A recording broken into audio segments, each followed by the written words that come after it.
नमस्कार मेरे प्यारे बच्चों, मेरे प्यारे अभिभावकगण।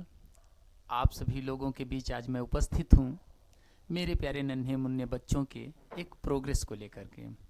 मेरे प्यारे साथियों और अभिभावकगण, आज आप जानते हैं कि प्रत्येक वर्ष बच्चों के एग्ज़ाम्स को लेकर के आप लोगों के दिल में भी बहुत दिलचस्पी बनी रहती है और आप भी यह आशा करते हैं कि हमारे भी बच्चे अच्छे मार्क्स को अचीव करें और अच्छी परफॉर्मेंस शो करें, जिससे आपका भी हौसला अफजाई होता है और बच्चे में भी एक बहुत अच्छी कॉन्फिडेंस आती है। आइए हम कुछ बात करते हैं उन्हीं से जुड़ी हुई कि जो बच्चों ने फर्स्ट टर्म में एग्ज़ाम दिए थे सेमरिन ग्लोबल फ्यूचरिस्टिक स्कूल में, तो आपको पता होगा कि कुछ बच्चों ने अच्छे मार्क स्कोर किए थे, कुछ बच्चे कुछ कम मार्क स्कोर किए थे। तो उन बच्चों जिन बच्चों ने कम स्कोर किए थे उनके मन में कुछ एक ऐसी अभिलाषा होती है कि मैं भी कुछ अच्छा कर पाऊँ। बट होता क्या है कि उनको आपके कुछ सहयोग में कमी, कुछ टीचर्स के सहयोग में कमी, या फिर बच्चे का कुछ सेल्फ कॉन्फिडेंस में कमी आने के कारण बच्चों में कुछ मार्क्स या फिर कॉन्फिडेंस में गिरावट देखी जाती है। तो उन्हीं से जुड़ी हुई कुछ मैं बात आपके सामने बता रहा हूँ।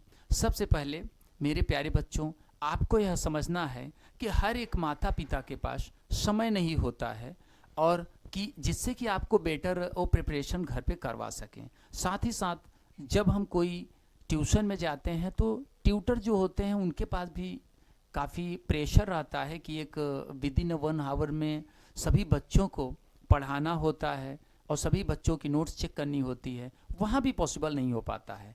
तो मेरे प्यारे बच्चों, आपसे मैं कहना चाहूँगा कि जो आगामी अपना एग्ज़ाम्स हैं वो 8 दिसंबर से स्टार्ट हो रहे हैं और इस मिड टर्म के एग्ज़ाम में आपको अच्छा मार्क स्कोर करने के लिए आपके पास जो अभी समय है उनको अच्छे ढंग से आप पढ़ाई करें। आइए हम देखते हैं कि किस तरह से हम अपने समय को डिवाइड कर लें जिससे कि आप इस एग्ज़ाम में अच्छा मार्क स्कोर करके अपने कॉन्फिडेंस को बढ़ा पाएंगे। सबसे पहले सुबह की दिनचर्या में बदलाव लाएं।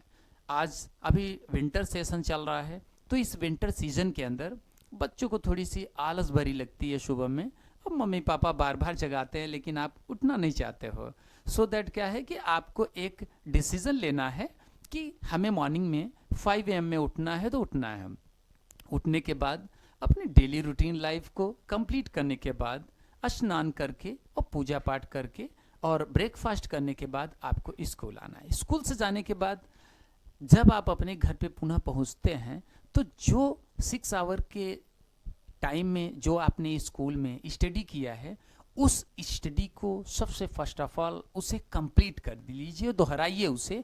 जो आपकी सिलेबस है उसे भी अच्छे ढंग से केयरफुली तरीके से आप पढ़िए उसे। और पढ़ लेने के बाद जब आप फ्री हो जाते हैं तो आपका यदि टाइम है, आप ट्यूटर के पास कोचिंग के लिए जाते हैं तो आप वहाँ जाइए, अपनी सेल्फ स्टडी कीजिए। करने के बाद जब आप आइए तो जो भी आपके सब्जेक्ट हैं वो एग्ज़ाम के अकॉर्डिंगली आप पढ़ना शुरू करें। कैसे एग्ज़ाम के अकॉर्डिंग पढ़ेंगे?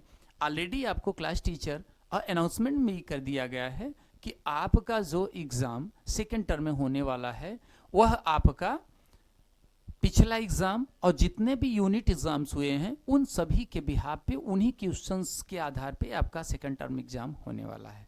सो दैट आप लोग उन सभी क्वेश्चंस को अच्छे ढंग से पढ़िए और उन्हें लर्न कीजिए। और जहाँ कहीं भी डाउट आता है आप अपने क्लास टीचर से टेलीफोन पे भी संपर्क कर सकते हैं। स्कूल के व्हाट्सएप ग्रुप में आप अपने डाउट्स को डाल सकते हैं। विद इन आवर आपकी क्वेश्चंस को सॉल्व करके आपके डाउट्स को क्लियर किया जाएगा।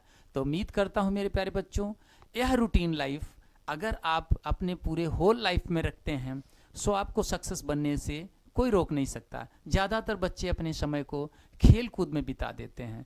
मदर फादर आपको बहुत प्रेशराइज करते हैं कि आपको एग्ज़ाम आ गया है, बेटा पढ़ना है, लेकिन आप इग्नोर कर देते हैं। So don't ignore, do hard work and achieve more. Thank you. मैं उम्मीद करता हूँ कि आप अगली एग्ज़ाम में बेटर परफॉर्मेंस करेंगे। Thank you. Have a good day.